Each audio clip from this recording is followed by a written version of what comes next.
उसे बीच चौराहे पे फांसी देनी चाहिए। और बीच चौराहे पे फांसी देने का मतलब ये है कि कम से कम 10 को और आंख हो।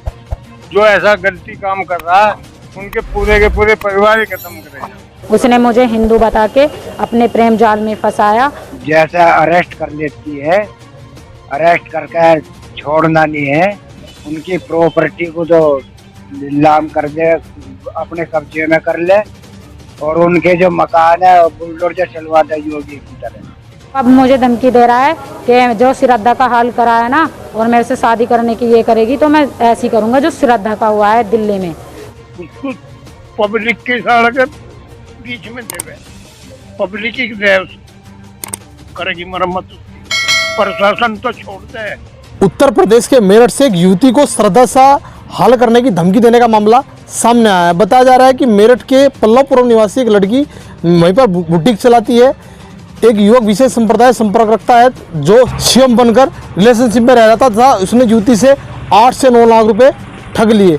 कल युवती ने एसएसपी ऑफिस पहुंचकर न्याय की गुहार लगाई है। आइए दिखाते हैं पूरा मामला। एसएसपी के ऑफिस खड़ी हूँ, मैं उसके खिलाफ एप्लीकेशन देने आई हूँ। उस मुजम्मिल के उसने मुझे हिंदू बता के अपने प्रेम जाल में फंसाया और अब जो वो मुझे बहुत ज़्यादा टॉर्चर करता है कि उसने झूठा दिलासा दे दे के मुझे शादी का कि हाँ मैं तुझसे शादी करूँगा। मुझसे बाइक लिवाई है, उसने कैश दिया है, मैंने उसे बहुत ज़्यादा फ़ोन भी दिलाया है और सब कुछ दिलाया। उसकी माँ बहनों को भी पैसे दिए हैं मैंने।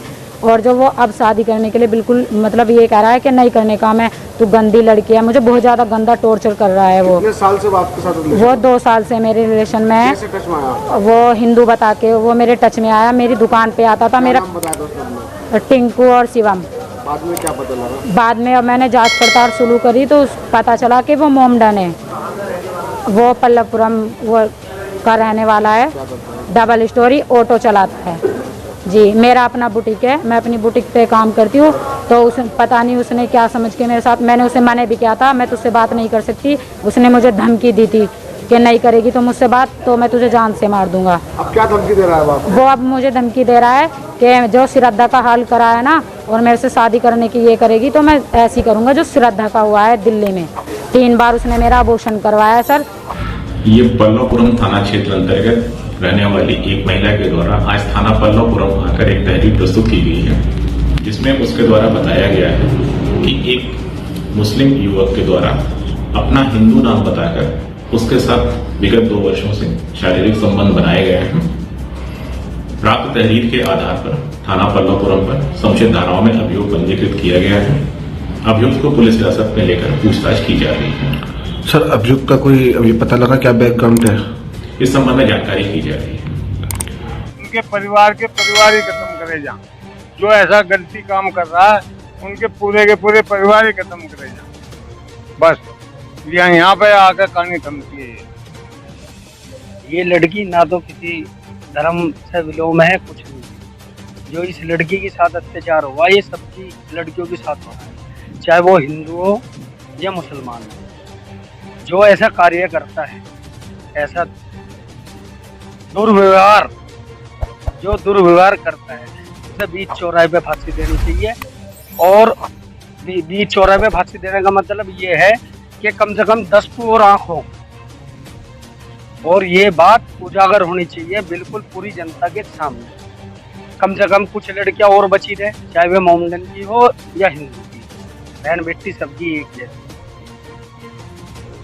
वो यहाँ का नहीं हो सकता ऐसा काम, यहाँ का कोई ना मुसलमान कर सकता ना हिंदू कर सकता। ये बाहर का ही कोई यहाँ आके बसा हुआ है और उसे अपने जाल में फंसा के लड़की को लेके गया और उसने उसके साथ ये दुर्व्यवहार करा।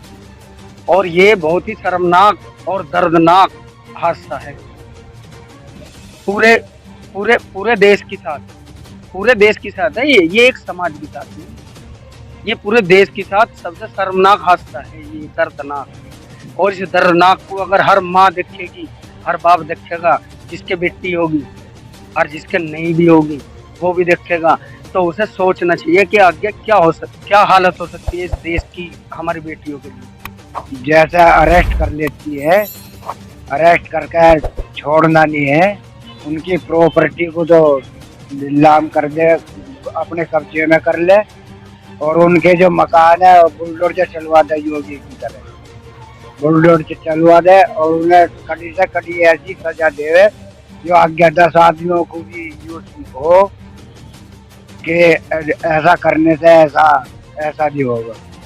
अभी इसके 35 टुकड़े करके बम्बई से जो लड़की थी श्रद्धा, उसके 35 टुकड़े करके उसमें फ्रिज में रखे, पहले गला दबाकर उसकी हत्या की गई, फिर उसके 35 टुकड़े करे गए, 35 टुकड़े करके फ्रिज में रखे गए, एक थोड़े थोड़े टुकड़े समेट के जंगल में फेंक दिए। पुलिस उनको उसको लेके ढूंढ रही है, कुछ सबूत मिले भी हैं उन्हें, जिसमें उसकी बहुत बड़ी चाल है, पूरे सबूत नहीं दे पा रहा हो उसे। सबूत मिटाने के लिए उसने कोई ऐसा केमिकल यूज किया है जिससे उसके सारे सबूत पुलिस के हाथ तो ही नहीं लगे। फ्रिज भी ऐसे साफ कर दिया जैसे यहाँ कुछ हुआ ही नहीं। वो तो लीडर बहुत भयानक आतंकवादी व्यक्ति है। ऐसे व्यक्ति की प्रॉपर्टी जो है नील कर ली जाए और उसपे जो है बुलडोजर चलवा दे उसके मकान में, उसके परिवार को सारे को फांसी दे। मामले में मुकदमा दर्ज कार्रवाई की बात करें, लेकिन इस प्रकार से उत्तर प्रदेश में मामले सामने आ रहे हैं, कहीं ना कहीं कानून व्यवस्था पर सवाल खड़े करते हैं। लव जिहाद जैसे मुद्दे लगातार उत्तर प्रदेश में देखने को मिल रहे हैं। दिल्ली में भी एक श्रद्धाराम की युवती के 35 टुकड़े करने का मामला सामने आया था। उस प्रकार लखनऊ में मामला सामने आया, मथुरा में एक युवती को गोली मारकर उसका एक शव मथुरा एक्सप्रेसवे से बरामद हुआ है। लगातार इस प्रकार की जो घटनाएं घट रही हैं वे सरकार पर सवाल खड़ा करती हैं। अब देखते हैं पुलिस प्रशासन इस मामले में क्या कार्रवाई करता है। देखते रहिएगा इस प्रकार की घटनाओं को उजागर करने के लिए 24 न्यूज़।